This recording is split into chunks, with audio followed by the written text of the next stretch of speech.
But this is the thing you ain't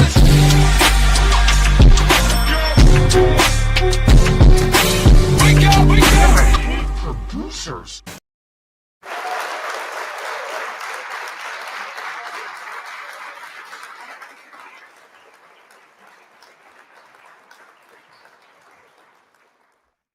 Welcome, all music producers in the space. Welcome. My name is Curtis King, and you might recognize me from thousands of videos that I've contributed over the years to the producer community before I lickety split from this god-awful space. This is not to say that the human beings in this space are all bad and terrible. But boy, oh boy, as I take a look over the fence and I recognize where this community has gone, it is, boy, oh boy, there's a lot of elements that weren't there when I made my exit. But there's a lot of familiar faces still doing familiar things in this very space. With that said, let me acknowledge the folks that are already in here. We're going to do a slow build on this one. And matter of fact, this is not going to be just you watching me talk. I'm going to hear from you today. That's right. I'm going to hear from you today, which means I'm going to invite you out to this live stream. And I want to hear from somebody who has been either a commentator, a content creator. I want to see who has been in this space and can give me some unique perspective, because I just simply haven't been paying attention. I've been paying a little bit of attention through like the lens of my guy Weaver Beats, but boy, oh boy, it has been nasty here. Let me acknowledge my good folk. What's going on with you, Afro Butterfly, TMK Music Kings? Yeah. Go ahead and share this live stream. Let the folks know what's going on. I'm sure the algorithm will do what the algorithm needs to do, but boy, oh boy. And before we get into some video, give me text here in the chat. What do you think has been the biggest problem? I've been going for about 3 or 4 years. What do you think has been the reason why it's gotten to this place where the content is monotonous? We still talking about producer versus beat maker. Producers don't want to produce no more. They want to do AI. We got grifting for AI. We got scamming for AI. Simply put, money. How are we defining music producer in 2026? That's a great question, because I don't even think these niggas know. Somebody gonna have to tell the truth, and I'm gonna tell it. Every time I see somebody show up to explain music production, it's like they've never met a human being ever a day in their life. I'm so confused, though. Please, somebody educate me. As the numbers start to pile up, we got 15 people. Somebody in here knows. TMK says it's greed. What specific kind of greed? Matter of fact, let's just do this. Who the hell knows what happens when I do this? But I'm here for all the shenanigans. I am absolutely here for all the malarkey. Let me mute this real quick. I'm here for all the bullshit. You got an opportunity to come talk to me, and you tell me what you say from your own eyes and your own lens. Join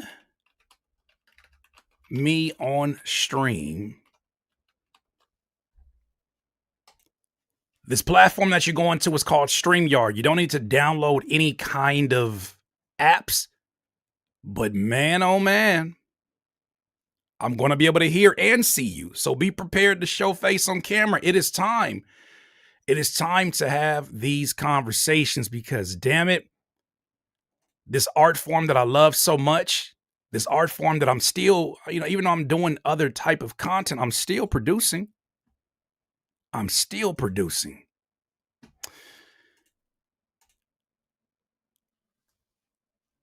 Omar Sadie says, first time I made it to one of your lives, I've been following you from France, and I love the thoughts and discords you have about this culture. Well, I appreciate it, man. This one might be a little bit different. This one might be not as positive. Who knows? Low frequency. Not a lot of people make beats anymore. They just talk about it in their video. Somebody gonna have to tell the truth, and I'm gonna tell it.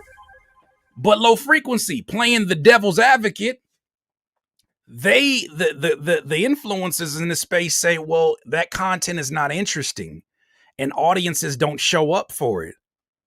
But they do show up for gossip, they do show up for drama, they do show up for all, but they don't show up to watch people make music. So is it the producers to blame for that? Or is it the people to blame for that? For somebody who still does flocations to this day, and I don't care how boring the process may be to somebody else, it's not boring to me. And if I am just a room of one person, which is just me playing, making a beat, well, this is what I would do anyways when no eyes are looking at it. So when I hear that argument about, well, it just doesn't do the viewership, my question becomes, what's your fucking focus? What is your why? I understand that people use this as a medium to pay their bills. I am one of those. But there's always another balance. There's always a better balance to strike between this. But the very thought that you could exist in this space, be a voice in this space, like a Busyworks Beats, and make the most terrible beats. I'll tell you about that gentleman. That is a man of systems. That is a man of systems who has figured out a business plan that has worked a long time for him. That business plan has allowed him to corral a bunch of beginners throughout the years, which is why he gears his content towards beginners. He gears it towards beginners because they're the most vulnerable and they don't know any better. They don't know the difference between a bad beat and a really good beat. They don't know the necessity or the nuance of musicianship. They go to him because he's the one that has been the most prolific in content, bad or good. He's been the most prolific. Doesn't mean he's the best. But when somebody doesn't know any better, they go to a guy like that first and think that's what it is. And then some people hear the music. Some people hear the music by a guy like that and think to themselves, oh, that sounds better than me, so I guess no reason to judge it. And then some people, like myself, who have seen better, know better, make better, look at that and say, why would I ever take any lessons from a guy like that who cannot do it himself? You just become a human chat GPT. And these days, that's not too far from the truth. Somebody gonna have to tell the truth, and I'm gonna tell it. Insane. What's up, Veronica? What's up, Ink Sounds? Newer producers don't have the same strong tactile connection to music, CDs, tapes, turntables, as more experienced ones. Some only know streaming and digital DAWs. Huh. Yeah, but I still even challenge that because I'm like, where is the desire to dig deeper? The same way they'll dig deeper into anime characters. They'll dig deeper into, this is a man after my heart. Man, as a producer, fuck the producer community. Somebody gonna have to tell the truth, and I'm gonna tell That's the energy I want to see. This is a very different Curtis King sitting in front of you. This is a very different Curtis King sitting in front of you. There was a point in time where I tried my best to create this aura of positivity, this aura of leaving confrontation at the door, this aura of, man, let's just focus on the music. And you know what it did? It got me jumped in this community. It got me underappreciated in this community.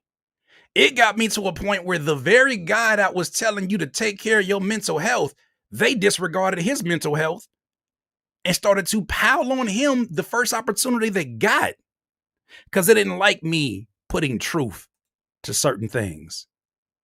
They didn't like me putting belt to ass on their favorite YouTube producer, Busyworks Beats. Belt to ass, I tell you. That man ain't been the same in the last 6 years. Look at him. Look at him. He is a shell of himself. I don't care how much money you make. If it makes you that miserable, you keep that money.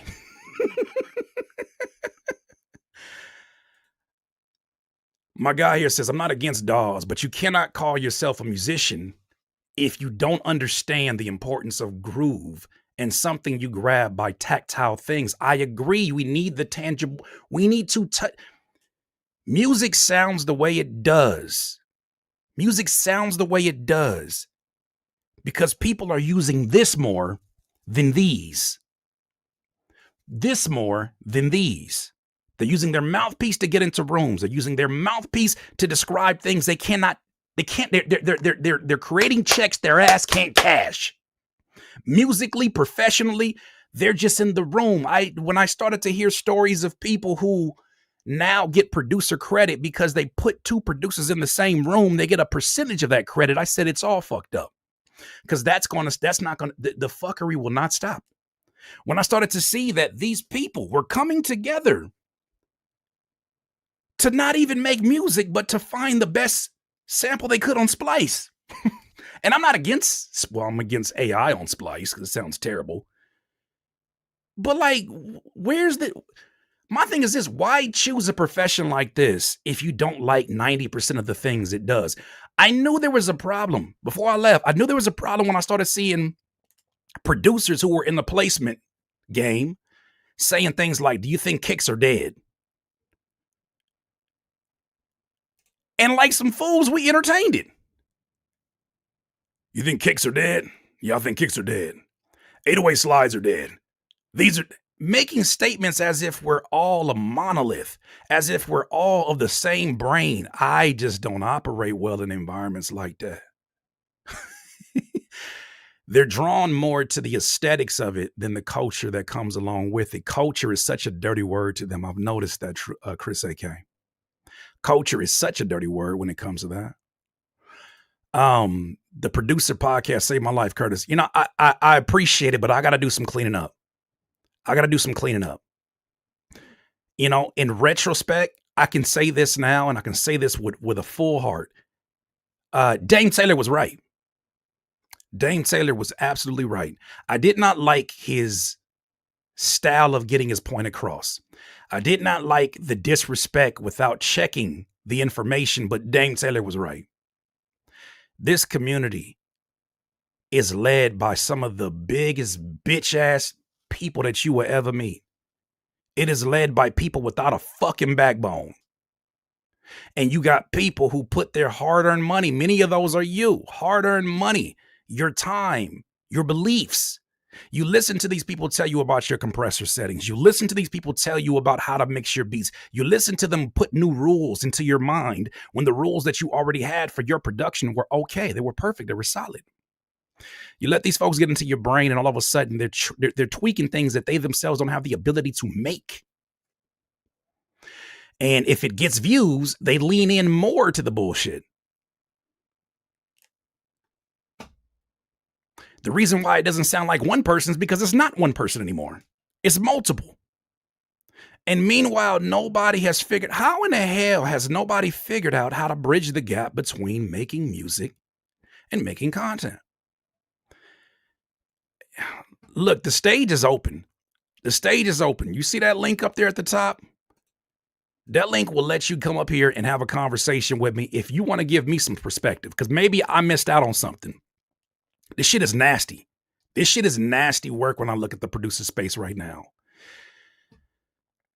Oh my goodness. It's become so critical to market online that a lot of the skill has gone to the wayside in favor of seeking popularity. Hello? There is just something a little special when you're playing an instrument, isn't it though?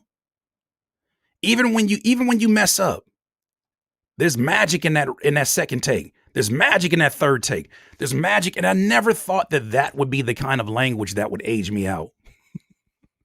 I never thought that would be the thing. I thought it'd be like a style that I just didn't get and I didn't like. Same thing with our parents' generation, our grandparents' generation. No, this is just simply you motherfuckers don't even want to make music. You want the title of music producer, but the last thing you want to do is make music. Every part of your process has been clicked in. Every part of your process. Even me as a sample-based producer, I'm not the most fluid on the keys, but I'm chopping the samples using the instrument in front of me.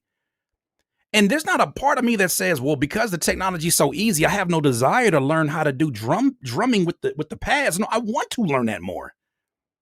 And I'm not trying to paint this as if everybody is supposed to be of the same mode of thinking, but I don't know no other way to be. I'm sorry. Y'all came up on producers that were too busy copying each other's last successful moment. I came up on producers like High Tech, like Timbaland before he got cloned, like the Ninth Wonders, like the Dre's, like the DJ Quicks, like the people who actually sat with the craft or brought people in that could enhance the craft, but still made decisions along the way. Like this we were once great. The Neptunes.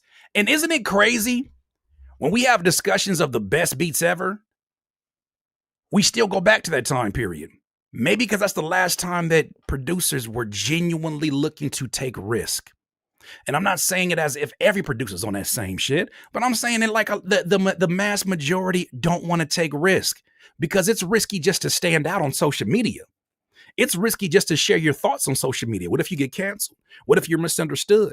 What if the mob comes up against you because the mob rule comes against you? They start with the pitchforks because of what you said. My thing is, so what? Where's your backbone? Where's your backbone? Now, when I see the entrance of AI, I am, as much as I can clown the BusyWorks Beats of the world, because I feel like he has been the biggest supporter in this space based upon the amount of content that I see when I Google it. But it's just a matter of like, what do you do? No. What exactly do you do? And why are you here doing it? What do you do? I knew there was an issue. I'm going to give y'all perspective, and I'm telling you right now, ask whatever question you have for me. Everything is on the table. Whatever you want to know, whatever you want to know about this channel, whatever you want to know about my thoughts, I don't got no sponsors. I don't got no zaddies. I don't got none of that. Ask me whatever you want to know, and I'll tell you. Just leaving that open there. That's why no matter how fast I make a beat in FL Studio, I always love making music on my MPC and the tactile part of it. Here's the thing about it with that, bro. Mills on the track. Did you notice when that rhetoric, I say around 2015, 2016, the rhetoric started to get stepped up about people bragging about the speed in which they make beats? Who benefits from the speed of making beats? Labels who are hell-bent on maximizing capitalism. Rappers who are looking to do quantity over quality. Right? Engineers that are just trying to cut a check. So to the point that the producer made earlier, it comes back to money again. Speed. I can make a beat in 15 minutes. Imagine, I used this example before. Imagine going on a date with a woman for the first time. She bad. Oh, she's a baddie. Oh my God, you never thought you'd get this bad. You never thought you'd get a baddie like this. And she says, tell me some of your strengths. You say, let me tell you, I can bust a nut in 15 minutes. Somebody's gonna have to tell the truth, and I'm gonna tell it. Flat. 15 minutes, I had that shit done. I got a mean 14-stroke game. I got a mean 17 seconds I could give you if you need it. That's what you niggas sound like. That's what you sound like. 16 minutes flat. Oh, baby, I don't need an hour. I don't need foreplay. All I need is about 4 minutes to play with you. You get what I'm saying? And y'all bragged about this shit. You bragged about it because it was a flex at one time to other producers, but it's like, this nigga said the best 30 seconds of your life. The best 30 seconds of your life, baby. And maybe that might work for somebody. Maybe the confidence that person exudes might be sexy to somebody. I don't understand that. Oh, damn, I like a man that knows what he wants. 30 seconds. It was producers who were successful. I'm like, that's not a flex to people who really love this craft.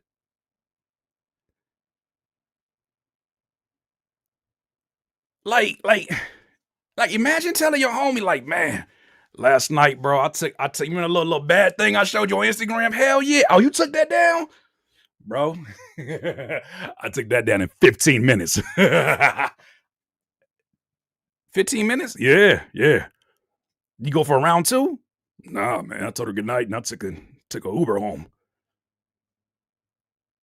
Because when you're making love, you want to stay in the moment. You want to appreciate every sensation that comes up. These niggas not making love. They just busting off every 15 minutes when they make beats. It's literally beating off. They're not making beats, they're beating off. Yeah, it's all on the table today. That's crazy to me. Ain't even take your shoes off. Timberlands ain't even unlaced. Timberlands ain't even unlaced. What is that? What is that? Bragging about being a flag, bang on it. Like, come on, man. Come on, man. I knew shit was going downhill when I started seeing that. Look, no disrespect to Simon Savita, Kyle Beats, who else? What's the motherfucker with the Jack Sparrow beard? No disrespect to them, but I knew shit was going downhill when the production value was spent more on vlogging producer content. When I started, and you know what's crazy? It did numbers. But I knew every one of these producers ain't finna leave the house and follow suit. It's a very small group of people. When they started to get into this Mr. Beast content, this Mr. Beast style content, and I fell for that shit like a bitch ass nigga. I fell for that shit. The first 10 seconds of these fucking producer videos, you would think they were all 7 years old.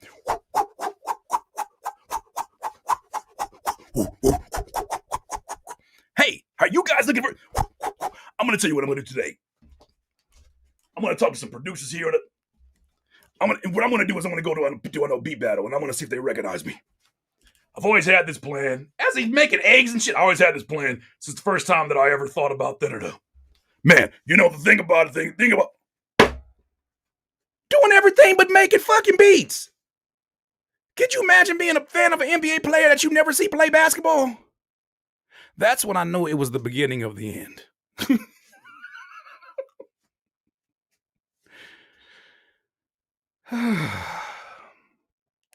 But I'm not saying this from no pedestal. Like, I knew it was going that direction in terms of I was trying other content because I thought that just where the flow of things were going, but I was still learning YouTube myself.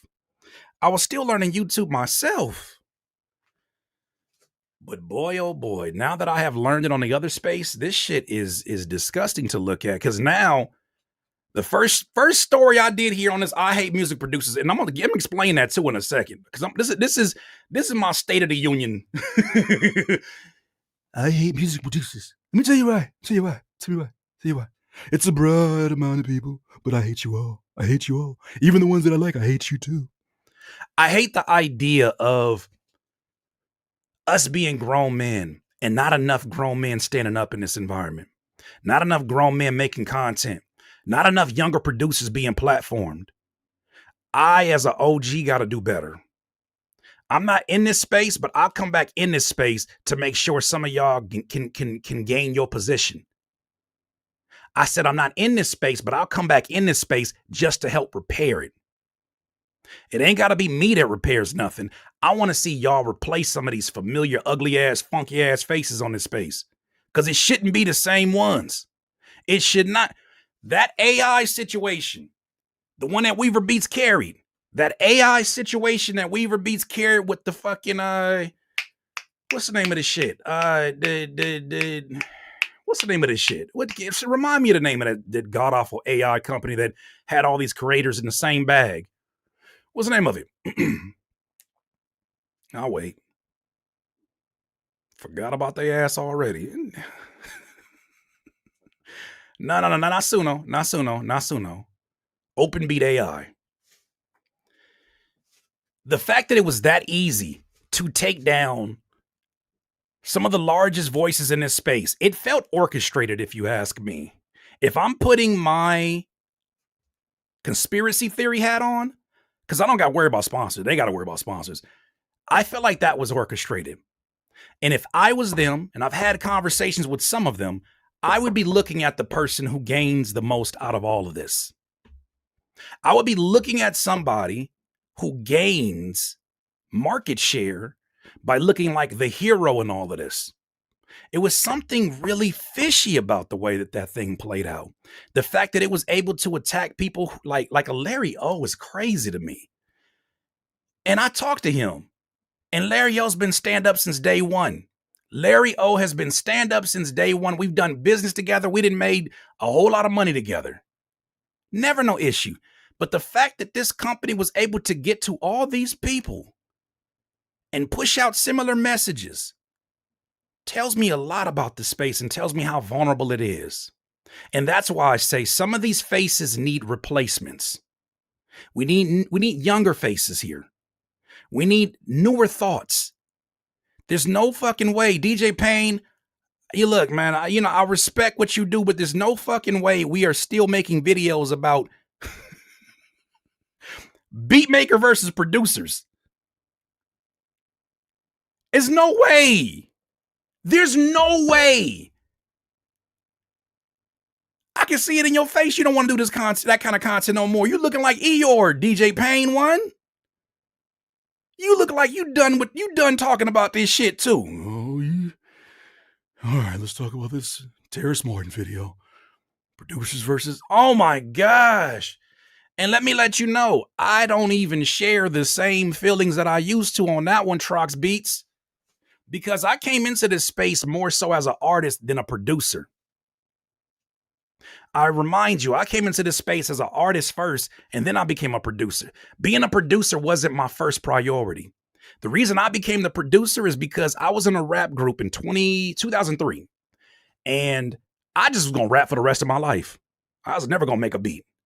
But the homie and I used our Christmas money and went to Electronic Boutique to go get a game called NBA 2K3. The irony that it was AI on the cover. I said the irony that it was AI on the cover, first of all. The year that he was on NBA 2K3 was the same year that I started my production career. I go into this Electronic Boutique. I look through the used game section while the homie is in line about to pay for the game and use my money that I saved up with him. I'm going through the games. I see Tomb Raider. I'm like, damn, somebody else see this. I'm looking, oh, my bad. I'm looking through the game and I'm just looking Crash Bandicoot. Oh, that shit, I already beat that shit. Then I find a game called MTV Music Generator. I see MTV Music Generator. I see MTV Music Generator. And I start reading the fine print on the back of it. I start reading the summary. I start reading what this could be. And we ended up buying that game instead. The homie took it home first. And he was like, man, this shit too damn confusing. But he said, you good with computers, Kurt. You figure this shit out. Me figuring that game out is what set me up for FL Studio. That game helped me figure out whatever I've done over the last 20 plus years. That game was the foundation.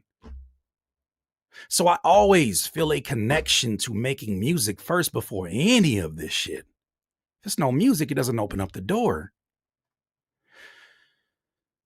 But here's the thing about it. I know what it feels like to be a producer in these rooms and be forgotten about. I know what it's like to be a producer in this music industry and feel like you're always treated as the little bro. I know what it feels like to be in a studio with a real record producer and hear certain negging language that they'll use to disrespect you without you even knowing you're getting disrespected because you're just happy to be in the room. I get that. But hear me clear when I say this now as a 40-year-old man, about to be 41 this month.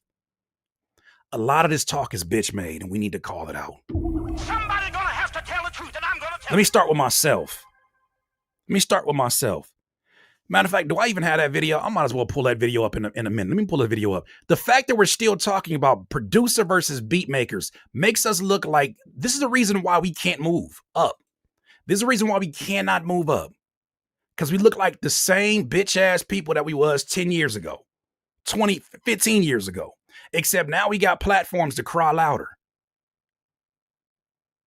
We got platforms to cry louder than we like. That's problematic. That's problematic. That's problematic. Let me remind y'all too. Maybe y'all don't know what's going on here.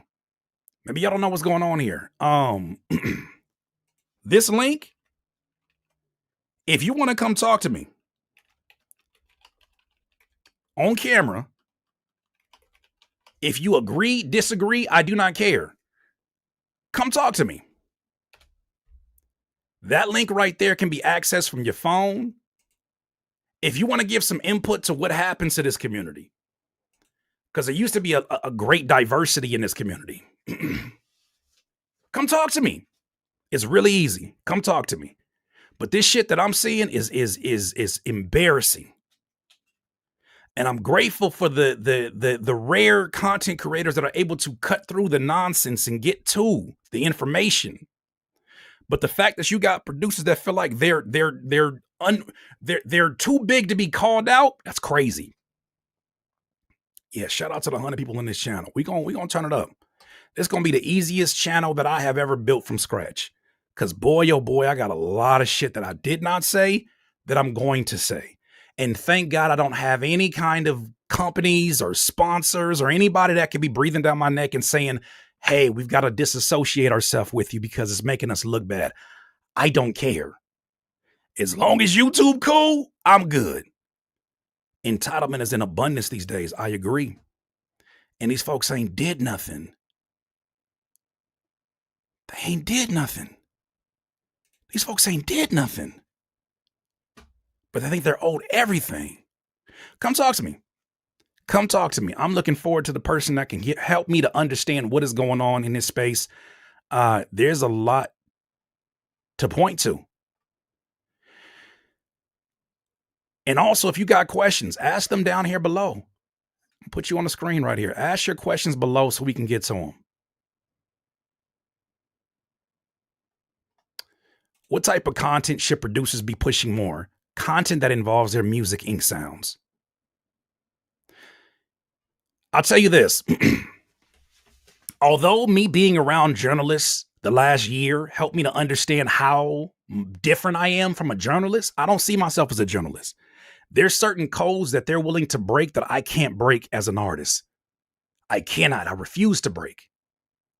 And I don't judge them for it, but I can't do that for myself. But in being around them, let me tell you what I've learned. It is your responsibility as a content creator to make any story packaged in a way that makes people want to watch. Your parents, your grandparents, maybe even you watch the news and you listen to a full story about somebody being killed off, and you don't know no context about them except for where they stay at, how it happened, and you are interested because it's packaging. I know that sounds cold, but it's packaging that the way the news does it. It is, if you're going to get in this space, it's your responsibility to not just look for bullshit ass topics like, have you guys ever seen Dr. Dre make a beat? Hey, y'all ever seen Dr. Dre make a beat? Not for no mixing board. Not for no mixing board. Have y'all ever seen Dr. Dre make a beat?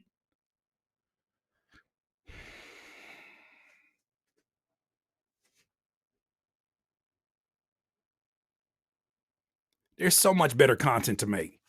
The fact that producer will be known for that take more than his own music is a failure of content. It is a failure of strategy. It is a failure of planning.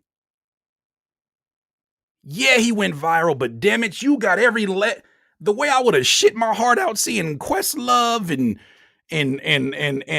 Royce the 5'9" and Faison Love and Scott Storch and all the people that you probably ever came up on telling you how much of an idiot you are.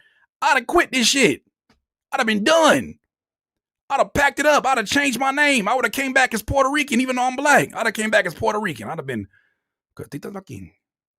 You'd have never know who the fuck I was. Cortita Lakin. I'd have came back as the fucking Puerto Rican version of myself. You never would have seen me. Anna says, speaking of new producer voices, Cursito, yep. Speaking of new producer voices, did we find out who did the production of Mark Luck's album? That was something fresh and fun to me.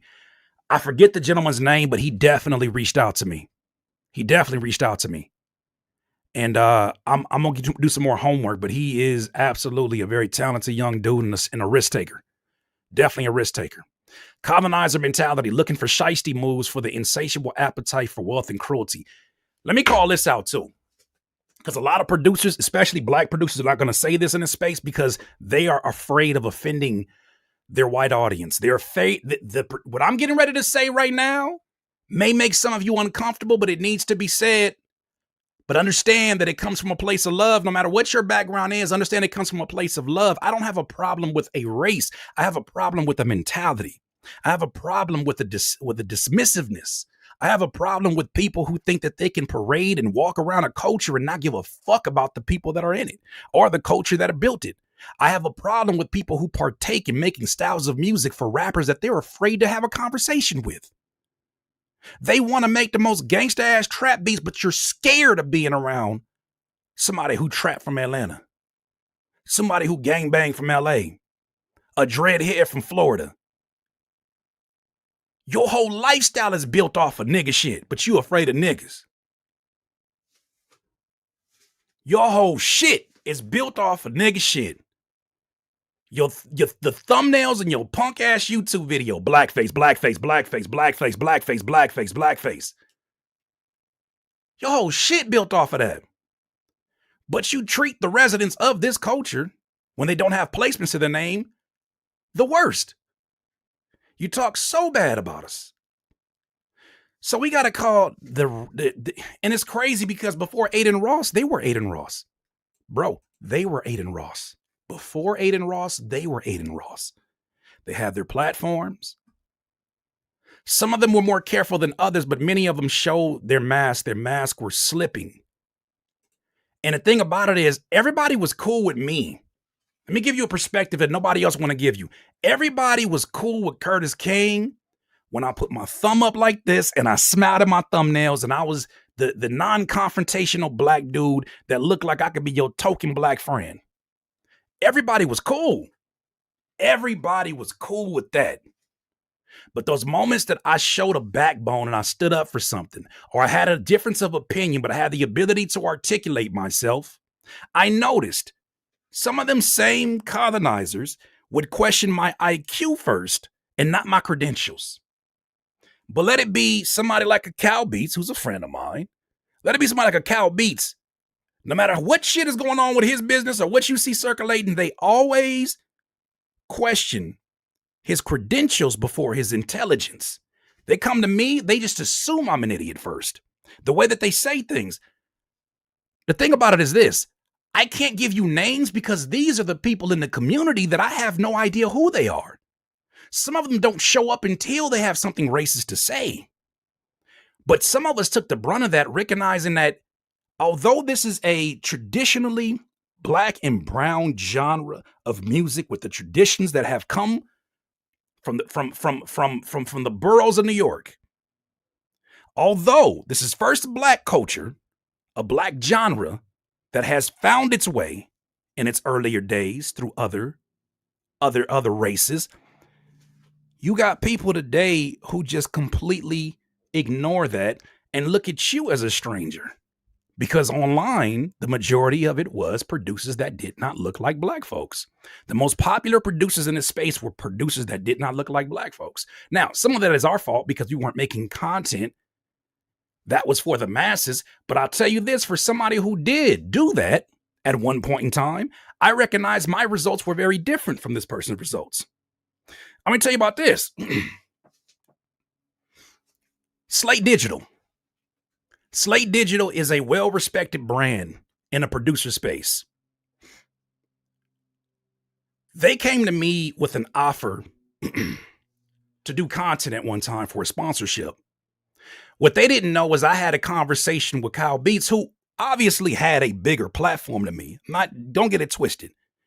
He told me, I asked him, I said, hey, bro, what is Slate Digital offering you for content? And he's like, oh, yeah, this number. I said, damn, that's a great number. I said, what do you think I should negotiate for? He's like, for your channel, at least this. I go back to them with that number and they say, no, thank you, but we can give you an NFR. We can give you a free copy of the program so that you can do content in exchange. You know, content that stays on your channel for the next X amount of years where we make money off of you and you've been done. That's that shit I'm talking about. It exists within the community. It exists within these companies. And that's why these companies are now sitting here looking at like, damn, they've abandoned influencer programs. They've abandoned doing business with people because they've done bad business. I had Wave sponsorship at one point in time, and that whole subscription debacle caused all kind of issues because people were like, you don't do people like that. So that shit's in turmoil. I'm tired too, Afro Butterfly Sweat Equity. I just don't think they were used to somebody like myself saying, no, thank you, I know my value. I'm like, what the fuck you gonna offer me a program that I didn't, if I wanted, I can go buy it. You gonna offer me a free version of a program that you trying to push so then I can go create content, I can go write script for it, I can go edit it, color correct it, or pay an editor. I gotta go do SEO on my YouTube. I gotta go write captions on my Instagram because you want social media presence too. And you want to do that in exchange for your little funky ass program? And then once you do that, that's damn near in perpetuity.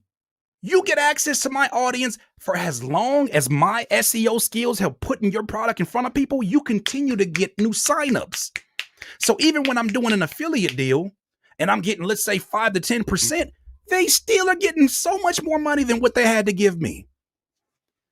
So when I started to see the way that some of these companies treated Black creators in comparison to my other peers over here, I said, okay, I get it. They want you to feel like a guest in your own home. But I still made my shit. I still said no. A lot of folks didn't say no. But I don't look over nobody's shoulder. I say you do you until you start doing things like this whole AI debacle. This whole AI debacle to me showed me the lowest of character. The lowest of character in some people, especially Av McCree. The lowest. I've never seen a Ninja Turtle with a backbone, so it don't make no sense. It makes sense. Boy, oh boy. I ain't never seen somebody get fairly criticized for their association with a company like OpenAI, and then their defense is, I know the owner, we good. It ain't nothing bad. And like, before I apologize for anything, I don't even know what I'm apologizing for. Before I apologize for anything, I'm gonna just say this. I think Curtis King got a personal vendetta against me. Look at this video from 2014. Look at this video from 2015. Yeah, you see that right there? That's why he's calling accountability to me. And then he got the video he was looking for. He found a Ninja Turtle mask in his house. I don't know where he got a customized mask to look like himself. Found himself a Ninja Turtle mask and then said, but you ain't doing charity though. You ain't doing charity though. Look at this video of me doing charity.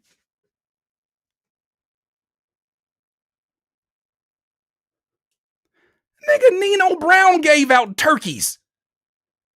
What's wrong with you? Like I said, you instead of worrying about what I'm doing with AI, you need to be concerned about this charity I'm doing. What about this charity I'm doing? What about this charity I'm doing? And then, hold on, don't get me started on the Av McCree. Woo! This guy attempts to call me during him shooting a YouTube video with the recording button on. What he doesn't realize is that in the state of California, that's illegal. You must disclose that you're recording a phone call when you get on the phone with somebody.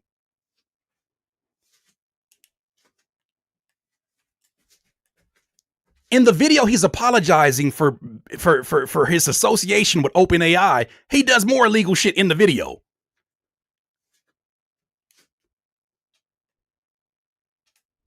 Wait, I'm not done. I'm not done, Av McCree, you Ninja Turtle ass nigga. I'm not done. Then he gets on Twitter with Bussy Works. That's his new name. Your new name is Bussy Works. It's okay. Hold on. Your new name is Bussy Works. We just got to make sure we clear. Hold on. Let's show everybody your shiny shoes. Damn, Curtis. Show everybody your. There go your shiny shoes right there. That's his shiny shoes with the damn bees on them. I don't know why the hell you spent your money on that. Spend all that producer money on that shit. That's ugly. You did all that. And then he got on Twitter, ladies and gentlemen, and said, man, remember when you called me on the phone and you was asking me advice about YouTube because my YouTube was taking off? Yeah, I got you on there and I got you recorded and I'm going to drop the recordings. Your rebuttal to somebody calling out your illegal behavior, your illegal associations, your questionable character is to do more illegal shit? Your rebuttal is to do more illegal shit? It's not helping your point. Nigga. Who the dumbest Ninja Turtle? Michelangelo? Was Michelangelo? Which one was the smart one? That's the one with the blue band. This is the state of this shit I'm talking about. Niggas calling me at 7:30 in the morning. I don't want to talk to no motherfucking Ab McCree at 7:30 in the morning. I don't want to talk to you at 7:30 p.m. 7:30 in the morning, I'm over here eating I'm over here drinking my damn pre-workout. Getting a call from motherfucking Michelangelo. What's going on, Curtis? I just want to ask you a question. Just one question.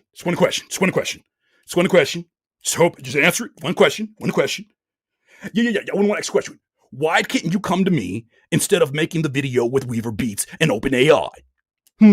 Why didn't you run it by me? Because I don't run shit by people who do illegal shit. Because you gonna lie to me too. If you lie to this producer community that trusts in you, why in the hell would you not lie to me too, allegedly? This is a terrible state of events. So now I'm back. Y'all summoned me. I'm back now. You called me on a... I don't want to talk to you. Nasty work. Nasty damn work. I'm sure you already have one, but get you a lawyer, Curtis. Oh, I got a lawyer. Don't even worry about it. As soon as I started hearing that, I was like, you know that's illegal, right? You know you can't do that, right? You know that's illegal, right? You know that, right?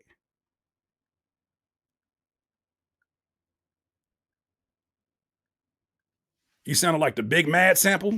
How'd that go? You talking about that? Fire! Is that one? Which one is that one? You gotta help your uncle out. Help your Uncle Curtis out. Is that the one to be like, fire? I don't got that one, but I got this one. Oh, you Big Mad. Hold on, let me find that one real quick. I'm pretty sure I seen that shit. You know, I got a 7-year-old. He be pulling up stuff. Big Mad meme sound effect. Where is it at? Oh, I can't find it. And then hold on,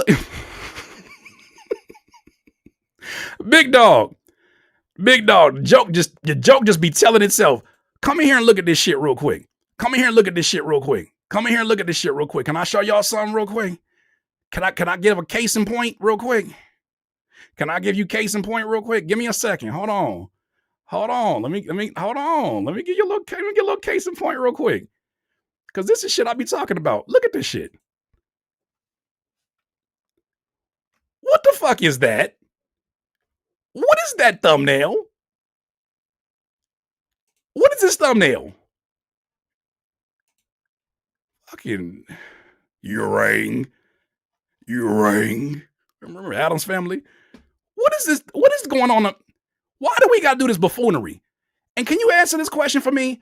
Why is he reacting to my video and not Weaver Beats? And Weaver Beats is the one that did the research. Somebody gonna have to tell the truth, and I'm gonna tell it. Why is he reacting to a thumbnail of mine and not Weaver Beats, who did the research? Weaver Beats' Hawaiian Caucasian face is in 98% of that video. Why are you reacting to me? That is cowardly. Because you're trying to get, you still doing the thing that you're being accused of, which is you still looking for views and you are grifting your way there. Allegedly.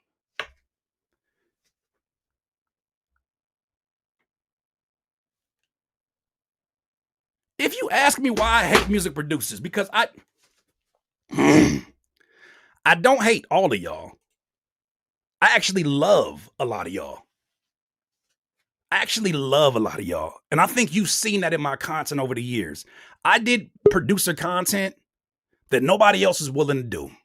I talked about mental health, and this is not me trying to pat myself on the back. It's just to remind you. I did the kind of content that punk ass Nick Mirror took video content of and showed me stretching in the studio out of context to get some laughs out of some edgelord white dudes. Use my photos, and then I hit him up like, what the fuck is that all about? And he ain't got nothing to say. And fuck all that shit. Insane. And then turns around and goes on a stream with XQC using my beat timer plugin. Somebody gonna have to tell the truth. What is going on? Why are y'all? What is going on with you? You producers are not real human beings. But some of you, I got so much love for, and I hope you've seen it. And I don't even hope. Fuck that. I'm not trying to prove nothing to nobody. You know. Those who know, you know. I got somebody that just pulled up right now. Is that viral? Is that Virus Beats in the building? And I'm gonna tell it. Talk to me, man. What's up, everybody? What's up with you, bro? How you doing? I am having trouble hearing myself in the volume over here online. Okay, I'll let you work that out for a second. Yeah. Take your time, man. Doing all right. How are you doing? I'm good. I have a lot of input on this topic, considering our relationship. Sure. People don't really know about. Not that we interact on a regular basis or anything, but we've had interactions here. MPC Gate 2 was started on my channel from a video that I did, and that was the aforementioned person that you were talking about just now. I used to be associated with him and a few people around him. We went to NAMM and had a little jam going. I've been a part of this online producer community here on YouTube for in the 5th year now. And I just did a live stream. It's the last one in a while, taking a break to get these albums done because of the backlog. There's a whole story behind it. But I've been through the ringer here. Good for you, by the way, too. You have been. Congratulations on getting that done. You know, I'm a hip-hop head, you know, and I've been around for a minute in the music industry. You know, Virus is my name over here. You know, I used to open up for Tech 9 on a regular basis. Nice. I owned 2 retail shops that were music related, had a stage in the front and a studio in the back. You know, right. The second one was a bit bigger, had a huge performance at Gathering of the Juggalos in 2010. And I just went in my hole afterwards, after my shop closed, and, you know, did the viral beats thing and started producing at home in the studio. And I got on YouTube and started posting, like, battle beats, video game beats, stuff like that in 2014. And I just kind of been watching battle rap and stuff like that, just kind of casually associating with YouTube. And then I got on after COVID because I had an injury from my work. I had 11 herniated discs. Wow. So I wasn't going nowhere, doing nothing. Right. And with all that, I got the Roland Phantom, and I figured I would take my audio production degree and put it to use here on YouTube. And my perception of reality was a lot different, even though I've done my research and everything. I thought my audio production technologies degree, the Roland Phantom, what I was doing with it, and everything that I've done in my history would carry the weight of the YouTube channel. And then it was like starting all over again from scratch. Yeah. And what I've learned through the course of these 4 years being on YouTube with interactions with various other creators on here, such as yourself, you know, I put that little harmonica thing out when we had that exchange back then, you know, and that was just, you know, I do fun shit like that all the time, you know. But one thing that I learned about it, and people have asked me this before about the music industry, and YouTube is more of a grind because Mhm. you have to do your own graphics, you have to do the editing, which takes up the bulk of the time. And the biggest part is the industry behind the scenes, the stuff that goes on, the stuff that Mhm. you've been talking about here, and the stuff that you've been talking about throughout the course of your history here on YouTube. And it's even more of a grind, but because the internet is so expansive, it's such a wide net, Mhm. um, it's worse. There's a lot more people. There's a lot more fuckery. There's a lot more. There's quite a bigger sea to dig through. A lot of Don't get mud. It might there's a even be a dope. sea. It might be a lot of sludge and mud to move through before you Yeah, get to the water. Can you hear me? yeah, for sure. Sorry about the Yeah. delay here. I can't hear your voice through my desktop Oh, right you now. I'm can't hearing it hear. through my phone, so Oh. there's a delay going on here, but I could hear myself, and that's it. Okay. Well, let me Sorry. pose this. Let me pose this for you really quick, because this is the biggest thing I want to bring people on for. I want to understand what is. I'm coming here myself. Let me mute you real quick. What is the biggest issue in the producer community? What do you think has been the biggest problem in this space, in your opinion, from your experience? Because you're a part of a lot of different communities. What do you think has been the biggest problem in this whole ordeal?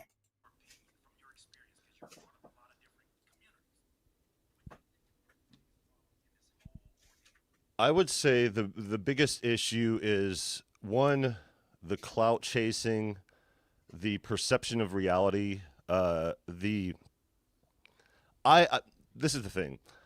I was under the understanding that if I just supported people the way that I do, that people would. I didn't care about the acknowledgement. I just wanted to give people their just dues, get memberships here, donate here, and do whatever. But there's this whole side thing that goes on when you have a channel of your own, and when you're in this space, people start thinking that you're paying to play, that you're trying to get on by supporting the people around you. Now, there's a whole lot of people that doesn't apply to. There's whole music communities out of here, like Hardware Jams across the pond, that I participate in, and it's been really dope from my experience on here. But there's that other thing to it. And I've been in hip hop all my life. First time I put pen to paper, it was 13 years old. I'm 44 now, and I've been doing it, and just I understand the industry, and I understand the reality of me being a Caucasian MC, and I've been through the ringer going through it. I was in the '90s battle rap circuit, but here it's something different. Here it's like people that have been on here aren't really music people, but they speak for the music community. And you Hmm. have people that aren't even interested in making music, that are the ones that people turn to for musical advice. They have a bunch of keyboards in the background, not saying no names, and they never touch those keyboards. And I'm like, yo, you got these keyboards. They've been in here for over a decade. I don't care whose keyboards those are. Those synthesizers in there, go touch them. Go touch them. Show somebody something. I mean, the thing is that, like, it's not our position to really tell people how to do their content, but when you try to promote yourself as the sole authority of music, or creativity, or just this business, when they have no business in this business and have no real comprehension of hip hop, it brings me back to that old days going through the battle rap circuit. I used to get swung at for just have better bars. You know what I mean? Just, you know what I mean? I used to get in fights for my dress code. This blue hat would be a no-no in the clubs. I couldn't wear shorts. There's a lot of things in battle rap that are just like, oh, and it made me understand hip hop. And the way that hip hop fits in on YouTube is weird because the corporate structure does what they do with hip hop, and the suppression is real. No Right. matter what you're doing or how you're doing it, they want hip hop to look the way that they want hip hop to look and sound. There's stuff Yeah. that breaks through. Salute to you for capitalizing on that Kendrick Lamar, and good for him for that moment. Cause Yeah. like, whew, It could have that been was a bad. moment to be It could have. noticed, and It everybody could have got really employed over. been That was bad. great. It could have really been bad for this entire space. because I think what a Kendrick Lamar represents versus a Drake, I think a Drake represents the capitalism in its prime. It represents the maximizing of capitalism, the maximizing of using resources the same way that a corporate structure would use resources. Having these singers and having these writers and having these people make you look like the superhero and all that is. This is the corporate structure. I think with a Kendrick Lamar, he's been very open about things like his writer's block. Well, you don't have to deal with writer's block if you're doing the corporate structure thing. And I think there's a lot of people who relate more to a Drake and the idea of a Drake, not because they like his music, but because they like the idea of, I feel more powerful when I don't have to do all that unnecessary creative work. And the problem, as you said, is it's a lot of people who are leading the way. I was going to say this, man. I appreciate you sharing your thoughts. I wish the delay wasn't there because it's kind of throwing off the flow of the conversation. But I want to make sure that we honored you with the opportunity to kind of give your 2 cents. I just want to say salute to you and thank you for coming on here, bro. I feel like the news. It's the delays. Yeah, thank you, and I appreciate you having me on. I just wanted to give you your flowers and get on here real quick and let you know that even though there's a lot of people that watch YouTube in the industry that aren't really visible on YouTube, there's a lot of people that pay attention to the space that are involved, that are really involved. And whether or not I'm around because I'm working on this other stuff or doing what I'm doing, I just wanted to let you know personally and professionally both that I see you out here, and I salute to you and what you're doing, and I appreciate the conversation and you having this. And with the history, you know, I'm sure we'll bump into each other in the future on and off camera, because that's how things go. Us music people, we connect to one another, and that's what I've been doing on here, connecting to the music people, because those music people unequivocally with nothing around, you know, it's just that. And then these opportunities and these moments of 100%, you know, just craziness, you know, it just happens daily in the music industry and just with people who do music. And I wanted to salute to you and say thank you for being such a loud voice, not only in this YouTube space, but in the hip hop community directly, because it means a lot for those of us involved. And I say that as somebody who's directly involved and indirectly involved. And thank you. Appreciate you. Man. Salute. And, let's keep the conversation going. Of course, man. Thank you again. Once again, that is Viral Beastie. I wish we didn't have the delay. I definitely would like to see the flow of the conversation, but he said it. He said a lot. He said a lot about what's going on right now. And here's the thing about it. I got 2 thoughts on something he said, right? The people who have been the biggest voices in this space have been people who have sold you on the look of being a producer, the aesthetics, the ideas of what it means to be a producer, what you should value. I'm not going to put it solely on BusyWorks, but I think BusyWorks plays a big role in this. I think that if this was at one point in time seen as the BusyWorks regime because of the fuck shit that he put out into the atmosphere, in this situation, he would be Drake. He would be Drake. He got his million subscribers. He got his courses. He got all these things he's doing. The thing is, he doesn't get relationships with his music. His music would not open up doors for him. So what he's done is that he's done the classic NLP, neuro-linguistic programming thing, which is he'll talk to you as if that makes him more powerful, because I don't need to have relationships with people who, who I can get. I don't need placements when I talk to the people that basically own those Negroes. That's his whole fucking get down. I've mentored mentored hundreds of thousands of producers. How many have you told them to do the wrong thing? How many of them credit you for the actual skill set and the hours that they put in? None of them, because they had to put the 10,000 hours in. He always positions himself as, yes, this is the way that it was always planned. No, nigga, your music could not do it. And in 2020, you got exposed. People already kind of knew it, but they were like, maybe that's just because, tutorial beats don't really be high quality beats for most producers, because it's a tutorial. The whole purpose is to show you how to do a thing, how to make 808 slide, how to yada, yada, yada. But he really is the Drake. He is the Drake persona. Everything they said about me was a lie. He is the Drake persona. He is corporate producer. He is corporate producer. And then he read into somebody who actually had talent like myself, somebody who had a history of beat battling, somebody who took time on their craft, not somebody who was working on a funnel the week before the beat battle like him. The fuck am I work on a funnel for? We having a beat battle. He was too busy buying glasses and oven mitts instead of good lighting. It took him 4,000 videos before he got good lighting and a decent camera. It'll tell you what he values. It took him 5,000 videos to get one video with great quality.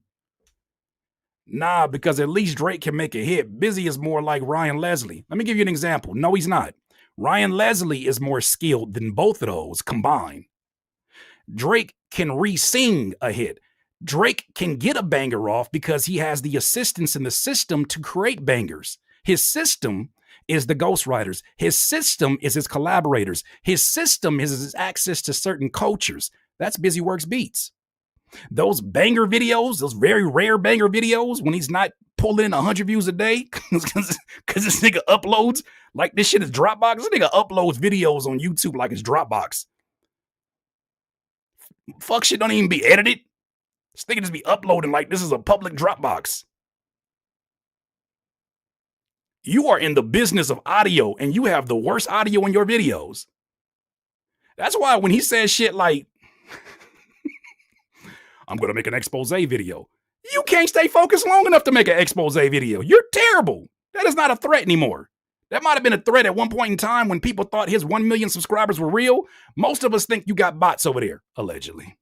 Somebody gonna have to tell the truth, and I'm gonna tell it. Most of us think you got bots. Most of us see what's going on over there and say, he must be making his money somewhere else. It can't be from these videos. It can't. So he is, to me, what you're seeing is him without the systems. He has paid for relationships with these people that are influential. His music is not getting him in these rooms. Not even his YouTube channel. He's made more enemies through his YouTube channel because of his god-awful tutorials promising you, I'll teach you how to make a beat like Kaytranada. You've never laid a bass line like Kaytranada. How you gonna teach somebody how to do something that you can't even do the basics of?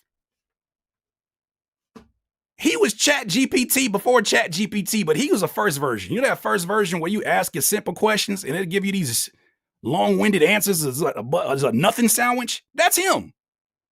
That's him. He is a scammer. He is a literal talent scammer. Because while he was trying to convince you that my character was in such question, he's asked Jeeves. That's crazy. That's a throwback. Good one. Good one. Good one. Good one. Somebody gonna have to tell the truth, and I'm gonna tell it. Good one. Good one. That's a good one. Ask Jeeves is a good one. Boy. Chat BWB.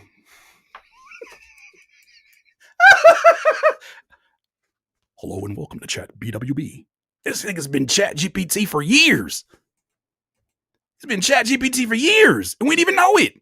He was the first version of Chat GPT. That's why he loved AI so much. He's like, finally, I see my cousins.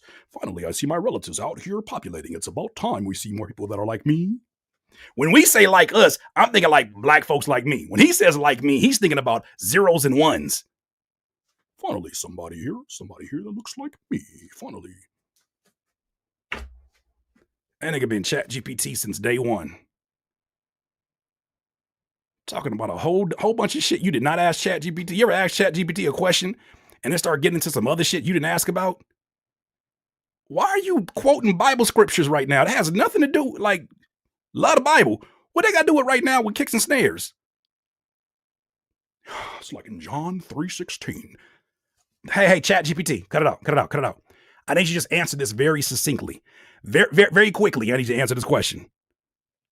That's why he preys on younger producers, because they don't know no better. Have you ever noticed, for those of you, because I've met a lot of these producers, Dame Taylor talks about it and I get it now. Have you ever noticed how many younger producers become better once they leave? That umbrella? Chambers? I know the Chambers was his. That was his dog at one point in time. When he left the nest and went over there with Diego and them, he took off. Maybe because that bullet head. What's the name of them? What's the name of that candy? Milk Dud. That bullet head Milk Dud over there don't want nobody ever being bigger than him. I'm gonna give y'all all the answers y'all want. He turned on me. BusyWorks turned on me when I started to build with cymatics. Funny thing about it though, let me put this all out here. I told cymatics no for a full year. They wanted to pay me to do content, and I could have used the money, but out of my blind loyalty to BusyWorks Beats, I told them, no, I can't do business with you. I just ignored him. He goes on their podcast. He breaks bread, and I'm like, y'all good? Because they've been hitting me up. He's like, we're good. I go do business with them. They have another issue. And because I don't jump ship with him, he says, you turned your back on me. You chat GPT Milk Dud. You turned your back on me. We don't cross the fam. Go back and watch the battle. Because I didn't realize that's what he was trying to get across. He's so smart, he's stupid sometimes. He was trying to get a point across that you don't turn your back on the family. And he was supposed to be making a beat that was a diss, I guess, to me in cymatics. He made a diss song. A short Napoleon man with a suit on and a haircut that looks like it was done with a butter knife. A man known for wearing suits made a drill diss song where he sounded like, he didn't even sound like Biggie. He sounded like Gorilla Black.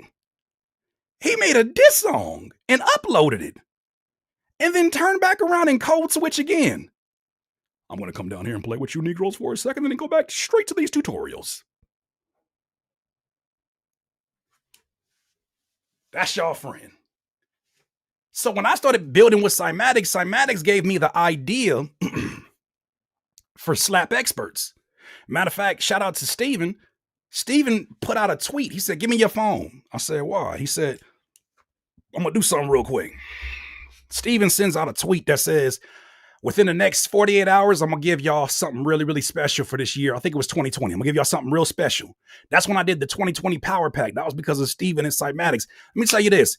In one weekend, Steven and cymatics gave me more game and more information in 1 day in the weekend than Busy did in years, because Busy was hiding information. He don't want nobody to be bigger than him that's around him. Think about the producers that came on his channel that used to provide content for him. He paid for these services. How do I know? Because I was one of those. When my money was tight, he came to me with a proposal, not because I asked him. He came to me for a proposal. I didn't realize how much that proposal was pure corporate slavery at the moment. Because in my mind, I was like, I could knock out content like it's nothing. And I want to say, I don't know if I signed an NDA. Let me not get into the details, but it was a whole little money for a whole lot of content. Then he advanced to courses and these things like this. And he was cool with it. There was another producer that used to be on his channel. Who was the guy? It was a black producer who used to be on his channel, made content. And you have not heard from him since. There was another guy that was from the UK. This is what he does. He tries to siphon the energy of people. It got to a point.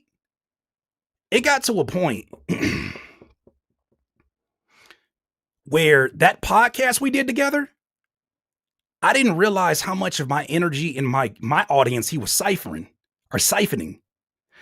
I didn't realize it in a moment. I was just doing business with somebody I thought was a friend.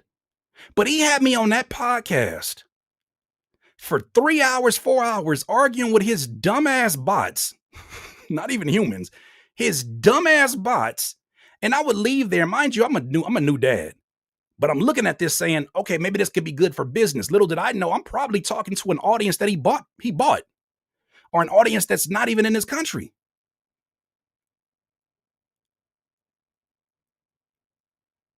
All them hours I wasted. That's why I was the one that told him I don't want to do this podcast no more. This music producer podcast, I don't want to do this shit no more. This shit is draining, talking and you was draining. And I end up being the one that do 90% of the talking on that podcast with Busy Works. And he just sit there and collect the ad revenue.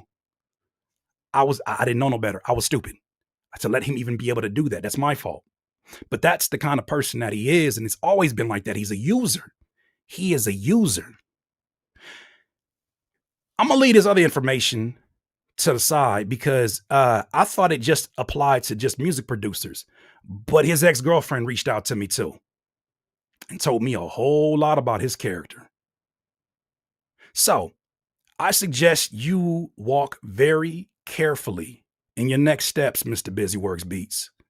Because none of my business. I'm pretty sure she moved on. You didn't move on. God bless you and that family of yours.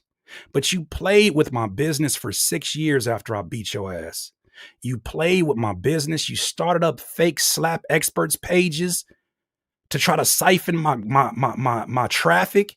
And you tried to put it out as something like, and he admitted to this on camera. If you go look back at that video, the one when Weaver Beats was on there before, he admitted to doing this. He created a fake website because he was so butthurt about being embarrassed in that battle. He created a fake website trying to take away from one of my main sources of income, which was slap experts. He was putting out these expose videos trying to kill my character. And then I talked to his ex and realized he was trying to do the same thing to her. Then I realized this is a problem with your character. This ain't got nothing to do with no production community. This ain't got nothing to do with nothing with me. This is your character. When he finally moved out here to San Diego, which wasn't that far from where I was at, he was out here by himself. Or whatever models that he was paying for the presence of, I guess. I don't know. Going to this dude's apartment, because I'm thinking that we about to build beyond just music. Because he's like asking me where to go find barbers at. And I'm like, I got you, bro. That's what I do. I take care of folks. I'll find you a barber. And he told me flat out, I don't want to build friendships. If we're not somewhere making money, then I'm not interested in it. That's odd, but hey, at least you're clear. But it was very odd. Go to that apartment. That man got that whole music set up, and inflatable beds on the floor. That's when I realized this is a sad man who was projecting himself out to be such a powerful, powerful voice in this space, but he has been a cancer because he refuses to do the hard work on himself. He can make money, and he knows how to pay people to make him look good. But the work he won't do is the work he needs to do the most, which is on himself. Where were the suits? I don't know. I don't know where them suits was at. I didn't look for them. I wasn't looking for them. And I wasn't even passing judgment. I was like, all right, you just moved in. You just moved in. We had just did an event in Anaheim at this time. You got shoes and sneakers all over the floor and all that. Like, okay, hey, man, hey. Remember that meme? Damn, bitch, you living like this? Remember that meme? That's how I kind of felt, but shit. And I still held that for 5-6 years as you was trying to harass me. And he was doing things like, oh, wait a minute. Oh, shit, son, I almost forgot. Oh, shit, son, I almost forgot. Because I'm not going to act like I was 1,000% innocent, but in a lot of these situations, I was playing defense. Some of you may not be familiar with what I'm getting ready to show you right now. But that guy that projects himself to be so in control of himself, that guy that, here we go. The guy that wants you to believe that he has control over his emotions, somebody who just knows what he's doing. Let me tell you the ex-girlfriendish type of shit this dude was doing. Will this work if I do this? Oh my goodness. Yes, it will. Yes, it will. Let's wake it up for a second, huh? I was on a live stream. Let me bring my video back over here. Matter of fact, bring my video back over here. Where's this at? Give me just a second. That's not it right here. Yup. Let's skip this. Let's go back down here to the desktop.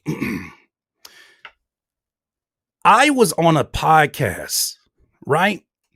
No mention of his name at all. But I want you to understand just how obsessive this guy became. My bad. You can't see that, can you? Here we go. Here we go. I want you to see how ridiculous it became. I'll pull up my phone so I can see what you're saying to make sure that we have context. What you're looking at right here is me on a podcast. I'm just talking about my music career, minding my business, not even talking about producer related stuff, just my music career as an artist. He jumps into the comments immediately and starts spamming Kurt Cap, which he thought that was the greatest thing he ever came up with. Cap. #1 for 1 hour. Because he was talking about my album that went #1 on iTunes. I don't know why that's any of his concern, but he was so obsessed with it. Anytime I released a new album, he released a new video with my name attached to it. When I released my project called the Beige Album, what did he do? He released a beige plugin. This man is obsessed. This man is obsessed. He needs help.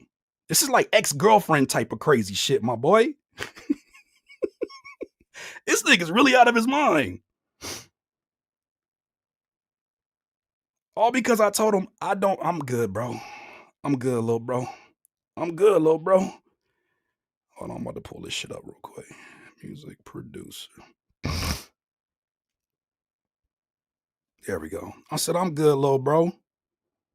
This is stalker shit. Yes. Tell me why my wife said, I think BusyWorks might have more photos in his phone than I do of you. Somebody gonna have to tell the truth, and I'm gonna tell it. He's out of his plum ass mind. But now that shit got to get woke up because you've been playing with people. You've been playing with people for a long time and you fucked up and chose the wrong one. The thing is, I couldn't say too much because at the time my business was struggling. There was a place in time where my business was struggling. And they always say, don't go to war unless your money right. They say, don't go to war unless your money right. Well, I'm good now. After he did the fake website for slap experts, I'm showing you this to show you who the current people that you're looking at as leaders in this spot are not leaders. They're children parading as adults. And this is part of why the music producer community is so trash right now. You need to dethrone them. You need to get them out of place and put some younger producers up there that actually make music at a high clip. Get these motherfuckers out of the way. He's typing this into a chat that might have had only 10 people in it.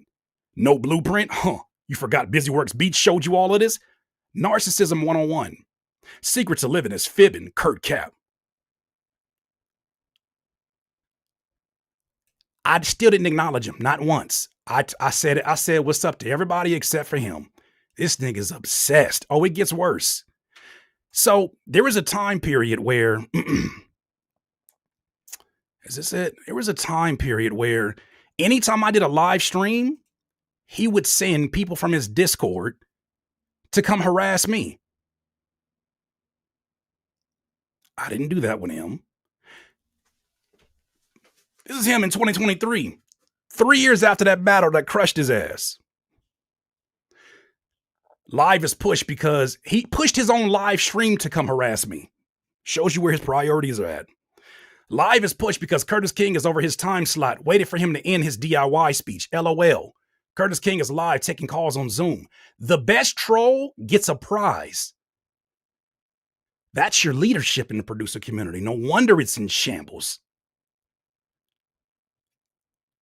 Curtis King is live. Best troll gets a prize. He and I weren't cool. At this point in time, I told him, I don't want to hear nothing from you. Stop mentioning my name. Leave me alone. Like, leave me alone, bro. Leave me the fuck alone. Because now you're making it a situation where I'm like, how much of a danger do you pose to my family with this crazy ass behavior? And then he would jump here on his big badass Twitter and break down why any of my success stories had flaws in them. He's doing threads to discredit everything that I try to accomplish. That's not weird to you? I don't even think his audience, well, obviously they weren't because all of them posts only had 1 like and 1 retweet. He is so hypnotized by hate and jealousy that he doesn't even mind sacrificing his own business to hate me. Bussy Works is crazy, bro. This nigga's out of his mind.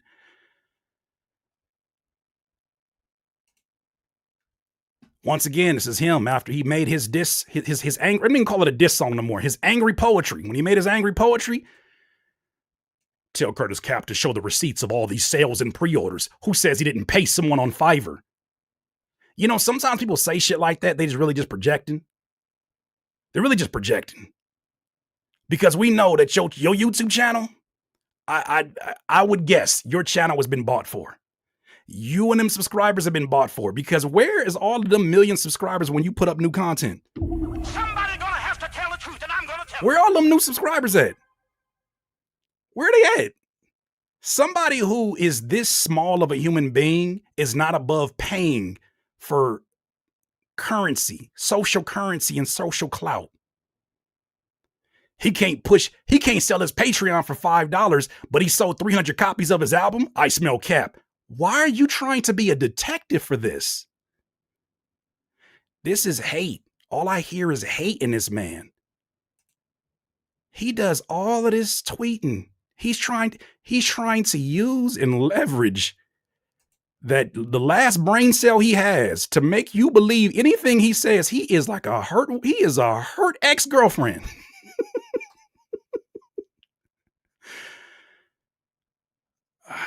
Even in posts that have nothing to do with me. Look at this obsession. He talking to DiBiase. He says, I never got to the full story about Av McCree versus DiBiase. I don't know where to get the story. To make an analogy about Curtis Kahn would be if McDonald's and I sell toys with my kids' meal. I can't claim to have the #1 toy store. You're a fucking nerd. Somebody gonna have to tell the truth, and I'm gonna tell it. What's wrong with this grown man? Hey, what's wrong with this grown child? This little boy. I can't claim the #1 toy store. I'm a fast food chain that includes toy with the purchase. Just getting your nervous system all jacked up for no reason. I still was #1. You still mad.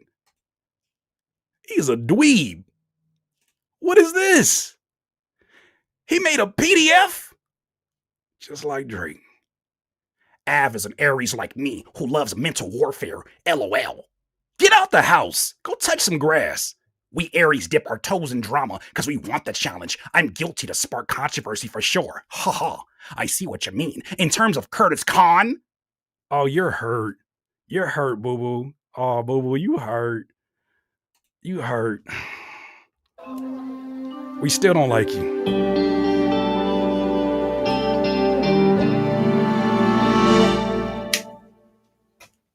I'll leave you with this because I got a live stream I got to get to.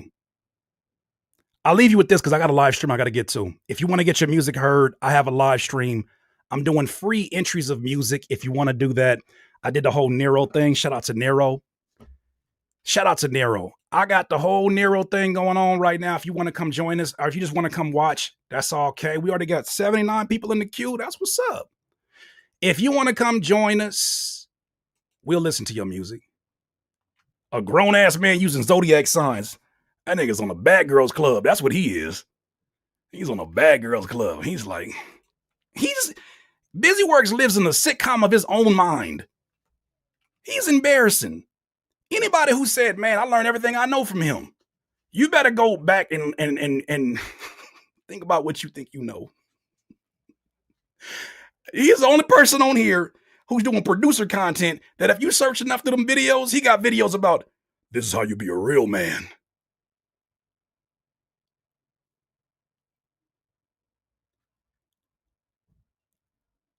Ladies and gentlemen, you have the power. Maybe not to get these people out the way. Maybe that's too ambitious. But you have the power to put that viewership in somebody else that you believe in.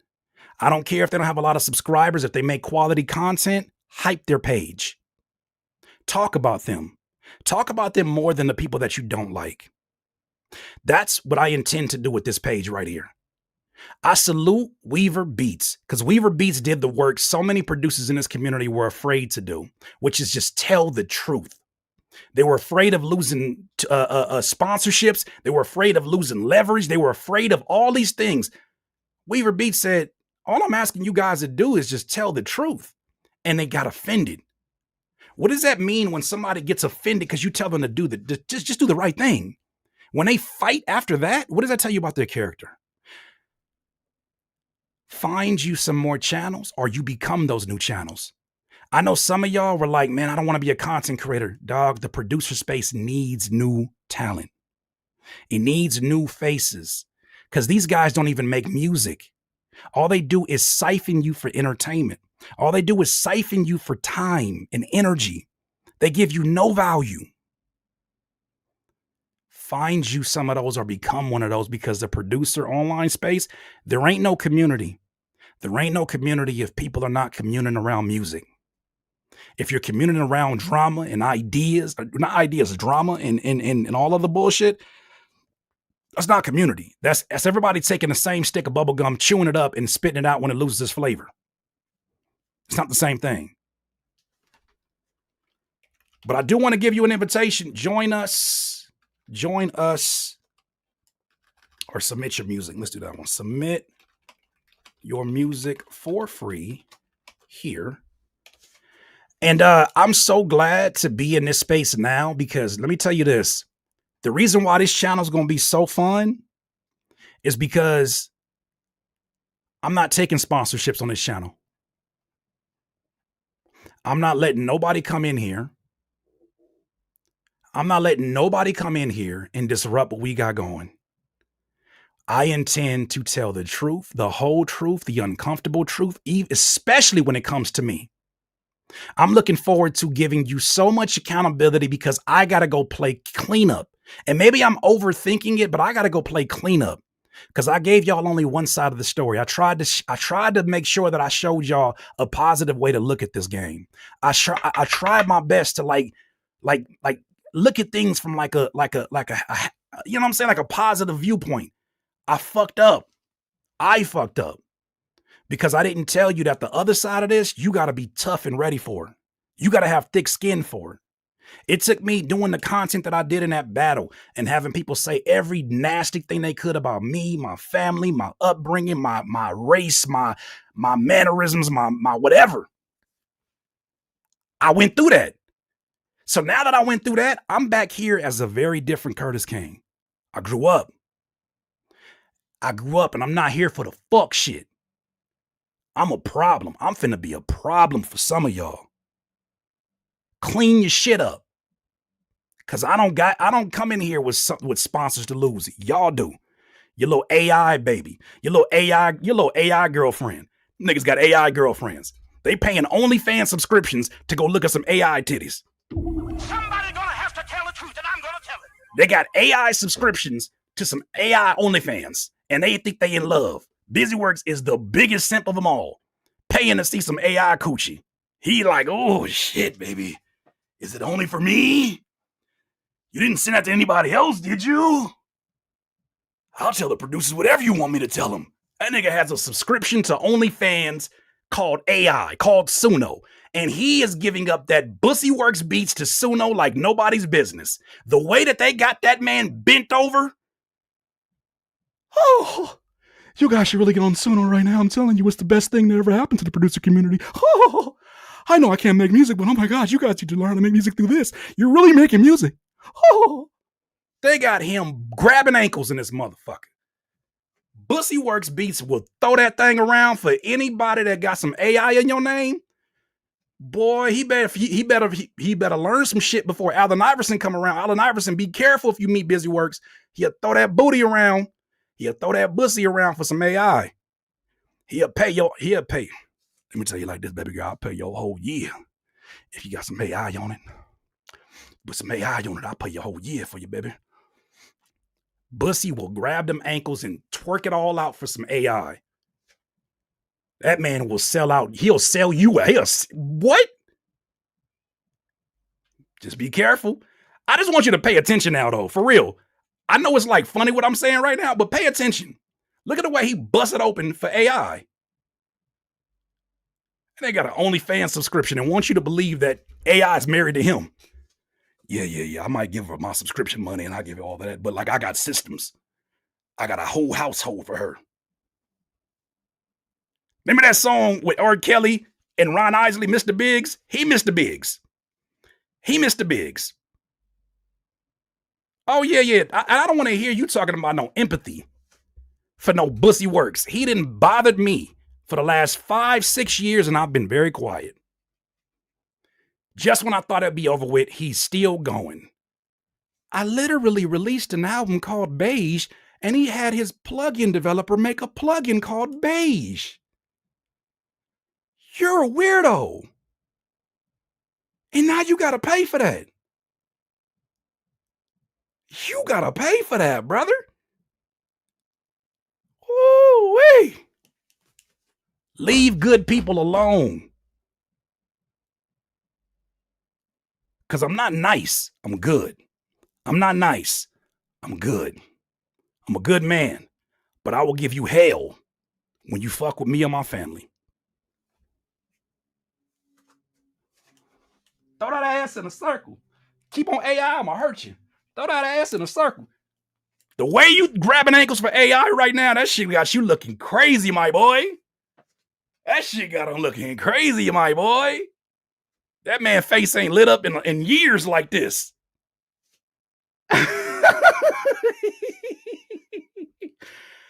Let me say this, and I'm gonna end with this note. I'm about to do something that y'all would never expect. Bussy works. Hands on your knees. Hands on your A on your eye. A on your eye. It's crazy, bro. I've been quiet. Now we finna let him have all that hell. You leave me. Let me tell you this. For every single one of you, like myself, we were not wrong for not liking the way that a Dame Taylor came into this space and was disrespectful. But if you recall, even when he was saying shit that I thought was absolutely fucking ridiculous, like Curtis King don't produce his own beats and I had a ghost producer. It was the first time in my 20-something years anybody's ever had said that. I said, you out your plum ass mind. You got a ghost producer. Nigga, what? What does that even look like? How the hell I know where every single sound, what did that even look like? It just sounded so ridiculous. I knew it was for content. Even though he was saying things and I felt like he was trying to troll me into saying things back to him and I fell for it sometimes and he had some must-see TV moments where he hanging up on me and I'm like, I ain't fucking with that. There wasn't even a point in time where I'm getting chemo. Not my mother's getting chemo.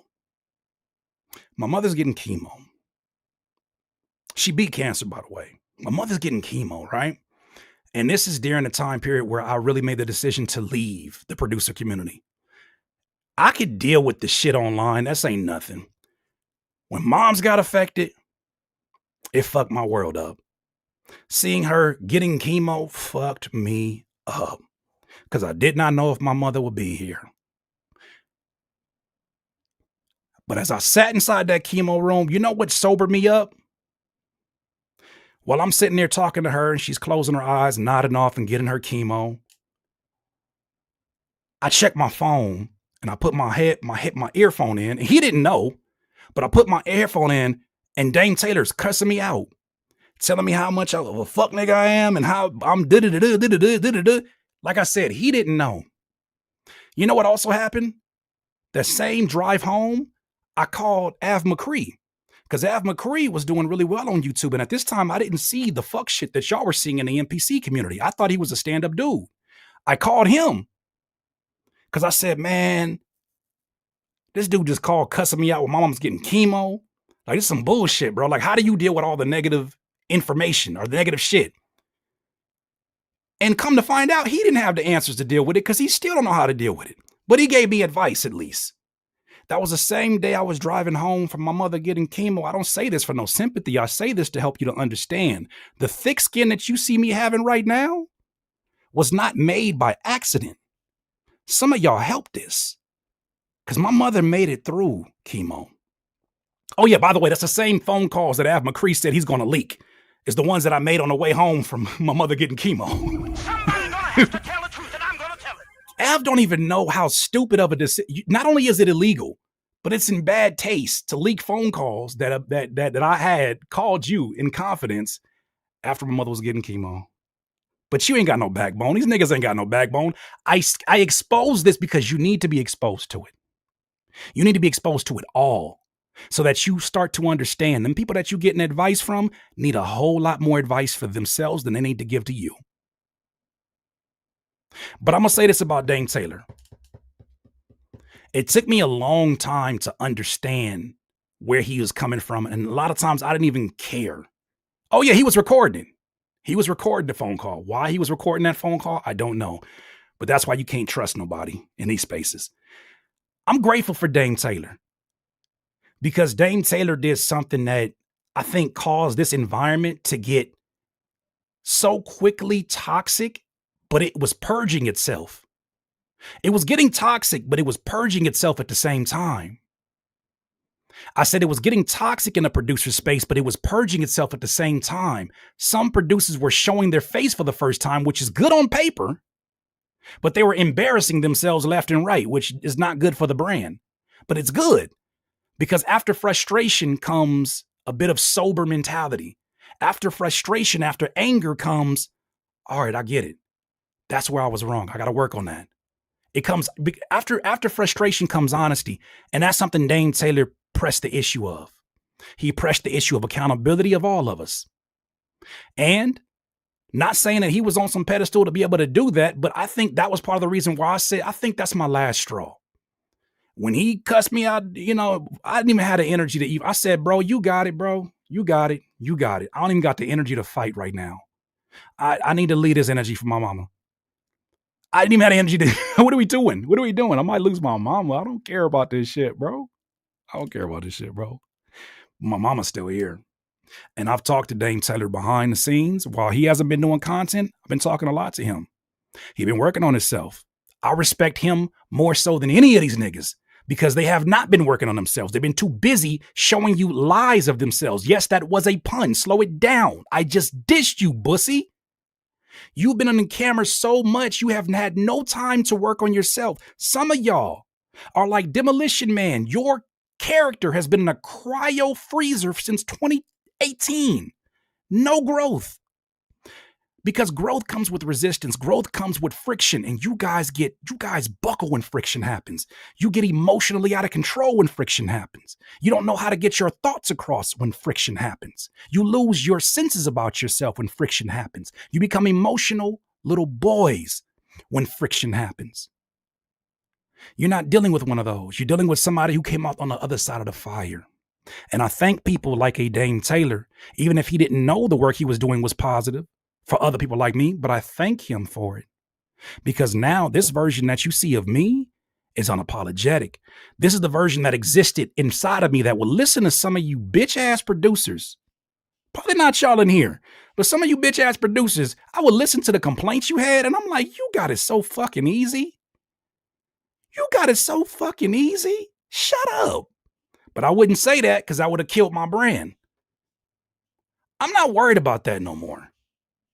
I'm concerned with real shifts and real changes in this community. And that can't happen if we keep lying to each other.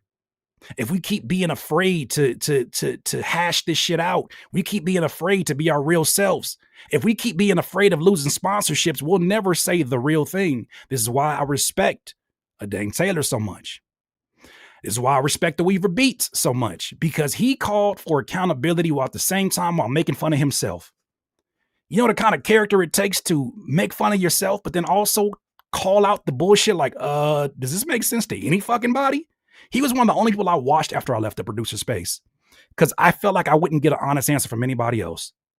Because even when some shit was like, I can see where he's coming from, at least he would even look at the other side of the other side of the argument. I'll leave you with this. The producer community is in a very, very, very, very bad place when it comes to content because they're desperate for content and they don't have enough examples. I'm not saying I'm about to be the example, but I will say this. I am going to platform people who need to be here. I don't want to talk to the DJ Payne ones on this channel. I don't want to talk to the Kyle Beats or the Simon Savitas. Y'all have heard enough from those content creators, and that's no disrespect to what they do. But we need to hear from some new people. We need to see some new talent. Because you can't say you love the producer community, but you want to keep it the same so that you can keep your pockets filled. That's not love. That's narcissism. That's obsession with your own. circumstances. Meanwhile, these people are paying their last of dollars to get your mediocre courses, and you can't even make the shit they want to make. You can't even guide them there. They're gatekeepers, yeah, but you know what? You know how you beat gatekeepers? You fly right over their dumb ass. Somebody gonna have to tell the truth, and I'm gonna tell it. But you need a flight instructor. And if I can help usher in this next generation of faces and then leave the producer community, because I'm good over here where I'm at. I don't need to be here. I'm not here to sell you courses. I'm not here to sell you shit. If the conversation comes up, of course I'm going to make sure I mention it. That's not what I'm here for. I didn't have to come here. Shit is good. In the content, culture, hip-hop space, I'm talking about shit I can't never talk about in the producer community. Because niggas want to talk about beatmakers versus producers all the fucking time. I hate music producers for that reason. But if we gonna be over here making producer content, I'm finna troll these niggas. I'm finna give them hell. I'm finna tell the truth. I cannot wait. Wait till my FL Studio series come out, where I show y'all how to soft clip a drum by going into the backyard and getting my hair clippers. And that's how you soft clip a kick drum, my boy. Like and subscribe. I'm gonna do the shit they be doing, because now I get to have fun over here. Anyways, much love to all of y'all. Listen to me rant. 167 of y'all. Consider subscribing to the channel. If not, I don't care. I ain't going nowhere. You're gonna see me again anyways if you into this producer shit. Much love to you. Niggas be gatekeeping the wrong thing. It's cool. All y'all, I'm realizing the power of my voice. All y'all needed was an ally back over here. You don't need me to, y'all don't need me to make content to save you, and you don't need me. But I think my voice is needed over here because I know what the power of who I align myself with and what that can do for them. I'm not here to replace any of these guys. I'm here to find the next generation and usher them into this conversation, because some of y'all are gatekeeping and it's fucking sickening because you guys don't want to evolve. So I'm gonna be tapping in with a lot of y'all, man. Shout out my dog Cloud9. Some of these influencer producers will talk about everything else except the health, life, music business, balancing, dealing with depression. That's because they hoping that you stay depressed. If you stay depressed and vulnerable, you buy their courses at 2 a.m. hoping that this FL Studio tutorial from BusyWorks Beats is gonna change your financial circumstances when you really need to get a fucking job. When you really need to get off the internet. Because once you go to that rabbit hole, they want to keep you stupid, depressed, and imbalanced. Because if you're stupid, depressed, and imbalanced, you have pain points for them to poke at. If your health is in a bad situation, you are more likely to make some very permanent decisions over temporary circumstances. If your health is not good, if your life is in shambles, that's when a BusyWorks Beats looks like a leader to you. When your music business is trash, that's when somebody who comes on and says, I'm the music producer president. It might make a little bit more sense to you. But they want you to have bad health, bad life circumstances, because if you get your life together, you wouldn't watch none of us. Because you would be operating on a different frequency. You would be operating on a different frequency. And I noticed this, the people that I have mentored, this is how I know I've done a great job of mentorship. The people that I've mentored graduated and I hardly see them anymore. Because they found something and they finally clicked for them. Oh, that's what he was talking about. And they found the time to carve out time for content, found the time to carve out time to make music, but that was the purpose. I love having the viewership of my day ones, but I'm not here to just hoard all of your time unless I'm helping your life. If I'm encouraging you and offering you another voice of encouragement, cool. I'm all for that. But some of these people don't want you to fly because the moment that you fly, you stop spending money with them. Thank you, DIYers. I hope to see you on the other side. I got to go get ready for this next stream. There's probably going to be some hours. Come check it out right here. Nero fan, all that good stuff. Have a blessed one. Like, subscribe, react. I don't get on none of that shit. Much love to you. Y'all take it easy. DIY. Tear in your eye.